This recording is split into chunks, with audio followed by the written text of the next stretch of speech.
Hi and welcome along to the Mad Gooner, one of my favourite features on AFTV because we get a chance to speak to fans, just regular fans, which is what we're all about, for the fans, by the fans. Today I've got Luke Nobes with me. We're here at the YouTube space doing this video, and listen, it's great to have you along, man. Lovely to meet you, man. Yeah. Lovely to meet you finally, bro. Big Gooner, before we get into Arsenal, what do you do? So I do for a living, I'm a broadcast wireman, so I build TV channels, edit suites, voiceover booths. Pretty much what we have here. Like, I bet they've got loads of studios here. We need to talk to this guy after.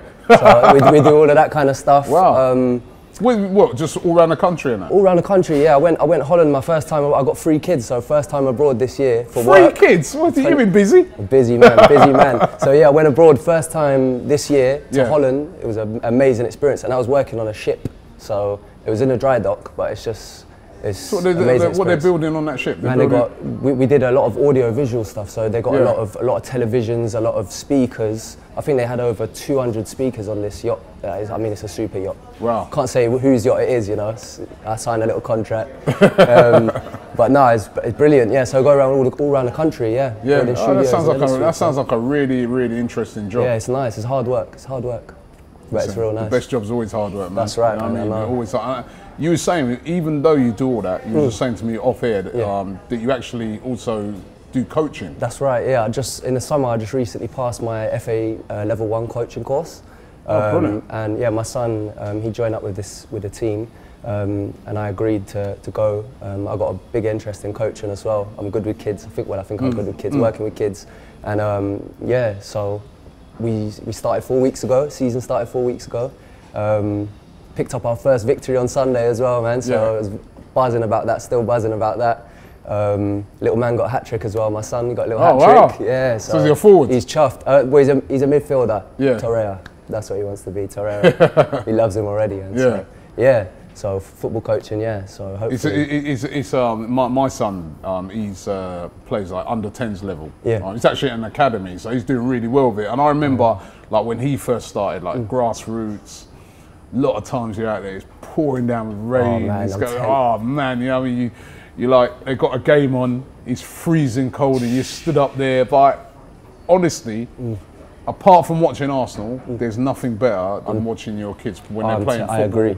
And I think it's so good for kids, isn't it? Like when 100%. Exercise-wise, discipline-wise, socially, it's just so good. I mean, if you've got your son or daughter, remember, because there's a lot of women playing football now as well. That's right. Right, get them out there if you can, if they're interested in it, and get them playing football, especially at that age, because it's so enjoyable. And support them for it as well. Like you say, come rain or shine, even if it's freezing, try to get out there and be with them, because that support, you being there also is going to boost them. You know? And that's what I found. Like if me and my missus both go to the game, he's got the extra boost. You know? And he just gets pumped for the match, just seeing his family there. Do you get these shouty parents there? Yeah, of course, but it's my job. It's my job. It's tough because it's my job to control the parents, to make substitutions, make sure the players are all right. Because we play against there's some physical kids out there. Tell me about it, man. My boy's 7 years old, and we played a match a couple of weeks ago. And honestly, there's a guy who's 5 foot tall. He's meant to be under 8s. He's massive, so he gets physical out there. You know, protect them.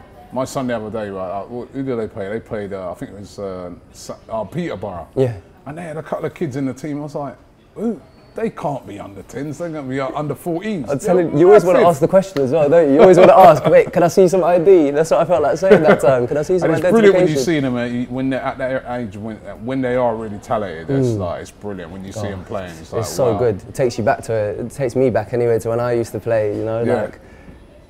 It's an unbelievable feeling, especially when your son's playing. No, it's brilliant. So proud when they're running around there. Now, Arsenal. Right, Arsenal. You got the scarf around your neck. I'm sad to be coming off the back of a draw though, Robbie. I'm sad to be coming off the back of a draw, especially to Wolves. I thought going into the international break, I thought we could have done with that 3 points. Yeah. And I watched one of your interviews the other day when you said it kind of dampened the draw against Liverpool. Yeah. I can't remember. I think it was you that mentioned that. Yeah. Because you're right. It was such a hard-earned draw where we played good football. Amazing. Good, solid football against Liverpool. Defensively and attacking. Yeah, but then we went into that Wolves game and we were so sloppy. I think that's the thing that annoyed me the most is that a lot of it was self-inflicted. I mean, the first goal, Xhaka, I don't know what he was doing, and we were just so sloppy in that game. I think a big part of that match is, I think Emery, I think he made a mistake in terms of the formation. I think if you remember last season under Wenger, there was a lot of talk. We always used to talk about 2 holding midfielders against the big teams. You know, when you come against the likes of Liverpool, Man City, put 2 holding midfielders in there. When we're playing Wolves at home, I don't think we need those 2, Xhaka and Torreira, both in there. I think stick Torreira defensive midfield, and why not play Ramsey maybe alongside ARSWOL a bit further up the pitch? And that's one of the problems I had with the team selection against Wolves. I think you've got to be more positive. We only went positive when we went 1-0 down. Emery changed it at half time, and we went full gung ho attacking. We could have conceded 5 or 6 in that match. Oh gosh. When we got it back to 1-1, I've watched the game back a couple of times now, and like at first when I was at the game, I was like, hey, they were battering us. But then when I watched the game back, actually, we were battering them in the second half, and then we got that goal, we got the equaliser, and then we were obviously just going gun-ho for the win. That's right, yeah, we smelled a little bit of blood. They brought that Traoré on. Oh my, he is rapid, right? He is rapid. And they just literally would win the ball back, hit the ball over the top. Pump it a bit like Leicester. And he was, I've not seen nothing like him. He's so quick and powerful. I don't know how he's not some kind of Olympian, some kind of athlete. So, you know, that's why it looked like, and they should have won the game. Yeah, they should have won the game. And we got away with one there, but we're still unbeaten. I mean, what have you made of Unai Emery so far? I love the guy, man. His character, his charisma. On the sideline, we've all been crying out for that kind of manager, you know, just to get the players animated from the touchline. You know, we've always been looking out for that. We was with Wenger for a long time. We never really saw it much, especially my generation of fans, you know. But in terms of Emery, I think he's doing a good job. The transfer budget that he got in the summer was ridiculous, in my opinion.